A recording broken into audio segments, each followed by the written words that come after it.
ISF এর সাংগঠনিক জনসভা বহরমপুরের সিরাজবাগে একটি তার পার্টির সাংগঠনিক সভার আয়োজন করা হয়। সেখানে মূল বক্তা হিসেবে উপস্থিত ছিলেন ভাঙড়ের বিধায়ক নওশাদ সিদ্দিকী। মূলত এদিন আলোচনার বিষয় ছিল গত বছরের বিভিন্ন ভোটের ফলাফল এবং আগামীতে লোকসভা ভোটের রূপরেখা তৈরি।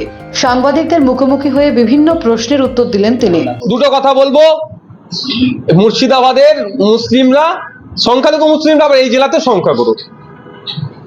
এখানকার সংখ্যালঘু তথা জেলার সংখ্যাগুরুদের দায়িত্ব হবে এখানকার যারা সংখ্যালঘু তাদেরকে আরো নিরাপত্তা দিয়ে রাখা। এটা নয় যে 30% বলে মেরে কোথায় কোন নদীতে কেটে দিয়ে দেবো। এই যে চরম অন্যায় কথা বলেছে মমতা ব্যানার্জির উচিত ছিল এর বিরুদ্ধে এফআইআর করে একে জেলের মধ্যে রাখা, কিন্তু এরা রাখবে না। কারণ এটাকে যদি জেলে রাখে তাহলে তো আর বিজেপিকে সুবিধা করতে পারবে না। হুমায়ুন কবির সাহেব এক কথা বললেন, তার জবাবে আবার মিঠুন চক্রবর্তী একটা কথা বলছে, তাহলে বাইনারি পলিটিক্সটা হবে কি করে? সেটা বলতে থাকবে। এদেরকে আমরা ধিক্কার নিন্দা জানাচ্ছি। ব্যাপারটা হচ্ছে, আর যেটা বললেন যে সংখ্যালঘুরা মমতা তৃণমূলে আছে, এটা সম্পূর্ণ ভুল কথা। কিছু সংখ্যক মানুষ আছে তৃণমূলের সাথে আছে, হেভি সংখ্যক মানুষ স্ট্রং অল্টারনেটিভ পাচ্ছে না, ফলে তারা তৃণমূলকে ছাড়তে পারছে না, ভোটটা শুধু তৃণমূলকে দিচ্ছে। আর মিটিং মিছিল বলছেন, একে ধমকে চমকে নিয়ে যাচ্ছে। টোটোওয়ালা অটোওয়ালা যদি না মিটিং এ যায়, টোটো অটো স্ট্যান্ডে বন্ধ করে দেবে। কলকারখানায় কাজ করে, মাঠে ঘাটে কাজ করে, যদি না মিটিং এ যায় বন্ধ করে দেবে। এর ফলে মিটিং এ ভিড় করাচ্ছে। যখনই স্ট্রং অল্টারনেটিভ পেয়ে যাবে, এটা দেখবে এদেরকে প্রত্যাখ্যান করবে। আর সেই ভয় তৃণমূল কংগ্রেস দেখবেন সব থেকে বেশি আক্রমণ আইএসএফ কে করছে, কারণ স্ট্রং অল্টারনেটিভ হয়ে উঠছে বলেই আক্রমণ আমাদের প্রতি হচ্ছে।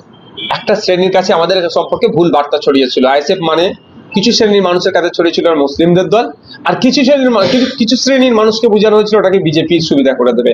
যত দিন যাচ্ছে দুটো শ্রেণীর মানুষই কিন্তু আগিয়ে আসছে, যে আইএসএফ দলিত, আদিবাসী, মুসলিম সহ পিছিয়ে বর্গের মানুষের অধিকারের নিয়ে লড়াই করছে। সুতরাং তাদের কথা বলছে এই আইএসএফ, আঁকড়ে ধরছে। আর যাদেরকে ভুল বোঝানো হচ্ছিল যে বিজেপির সুবিধা করে দিচ্ছে, তারা আজকে বুঝতে পারছে পশ্চিমবাংলায় বিজেপির সব থেকে বেশি সুবিধা তৃণমূল কিভাবে করে দিচ্ছে, তারা বুঝে যাচ্ছে। ফলে 2026-এ আমাদের ভালো রেজাল্ট হবে, সেই জন্য এখন থেকে আমরা প্রস্তুত নিচ্ছি। কি বলবেন? দেখুন, আমি বারবার বলে আসছি, যেদিনকে খবর প্রথম মাল্লারটা হয়েছিল যে পড়ুয়ারদের ট্যাবের টাকা অন্য অ্যাকাউন্টে চলে গেছে, তখনও কিন্তু খুঁজে বার হয়নি কারা দোষ করেছে। সেই দিনকে বলেছিলাম যে খোঁজ নিলে দেখা যাবে তৃণমূল জড়িয়ে আছে। আস্তে আস্তে দেখছেন কিভাবে তৃণমূলের নেতা ক্যাতা বা নেতার ছেলে, নেতার ভাইপো বা নেতাই জড়িয়ে আছে, বোঝাই যাচ্ছে। এগুলো তৃণমূল না যুক্ত থাকলে এই ধরনের অন্যায় হয় না। পশ্চিমবাংলায় এমন একটা প্রকল্পের নাম বলুন যে প্রকল্পতে দুর্নীতি হয়নি। বিধবা ভাতা, বার্ধক্য ভাতা, আবাস যোজনা, কোন জায়গায় বাকি আছে? এই বাচ্চাদের মিড ডে মিল আগে হতো, এখন চাল চলে গিয়েছে, এখন ট্যাবে চলে আসছে। এরা দুর্নীতি করেই এই দলটা চলছে।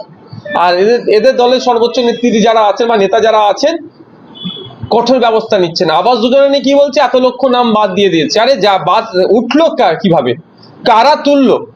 সেই যারা অফিসার তাদের বিরুদ্ধে কি ডিপার্টমেন্টাল প্রসিডিংস চালানো হয়েছে, শুরু করেছে না? যা নেতারা 40-50 হাজার টাকা খেয়ে তুললে তাদের বিরুদ্ধে আইনত ব্যবস্থা নিয়েছে, কিছুই করছে না। জোর গলায় আবার বলছে যে এত নাম বাদ দিয়ে দিয়েছে। এগুলো তো দুর্নীতি হয়েছে, এগুলো সবসময় আড়াল করার চেষ্টা করছে। এই ট্যাবের যে দুর্নীতি বলছেন, যত দিন যাবে আরো দুর্নীতি বহিঃপ্রকাশ পাবে।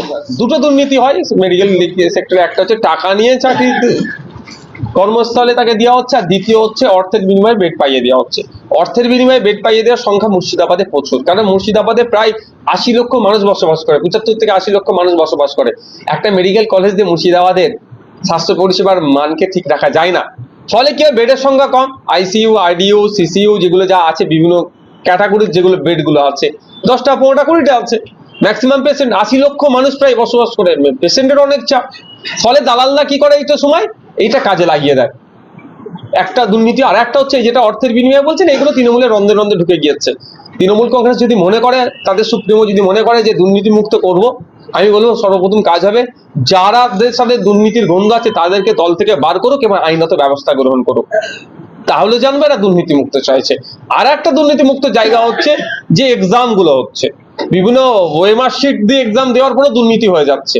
আমি রাজ্য সরকারের কাছে এই প্রস্তাব রাখবো, ওয়েমার শিটের কপিটা ইন্টারনেটে আপলোড করা হোক। যতজন পরীক্ষার্থী হবে সবার ওয়েমার শিটের কপি ইন্টারনেটে আপলোড থাকবে। আমিও আরো এই ভাই দেখতে পাবে, অ্যাডভোকেটও আমি দেখতে পাবো, যে কোনো দেখতে পারবে। আর একটা পয়েন্ট হচ্ছে, যেটা হচ্ছে ভাইবার যখন হবে সেটা ভিডিওগ্রাফি হোক। মানে যে কোনো মানুষ চ্যালেঞ্জ করলে যে ভাইভাতে আমি কি বলেছি আর আমার পরিবর্তে অন্যজন র্যাঙ্কে এসেছে, ওরটা কি চ্যালেঞ্জ করলে যেন দেখতে পাওয়া যায়। এই যদি স্বচ্ছতা আনতে পারে, এই যদি সিস্টেমগুলো আনতে পারে, তাহলে দুর্নীতি হবে না, স্বচ্ছভাবে নিয়োগ হবে। আর অন্যথায় ওই ধরনের এই মানিক বাবুর মতো, পার্থবাবুর মতো আর যারা আছে তারা জেলের, কখনো জেলের ভাত খাবে তো কখনো বাইরে ভাত খাবে, এই চলতে থাকবে। ব্যুরো রিপোর্ট, সোনারপুর বার্তা।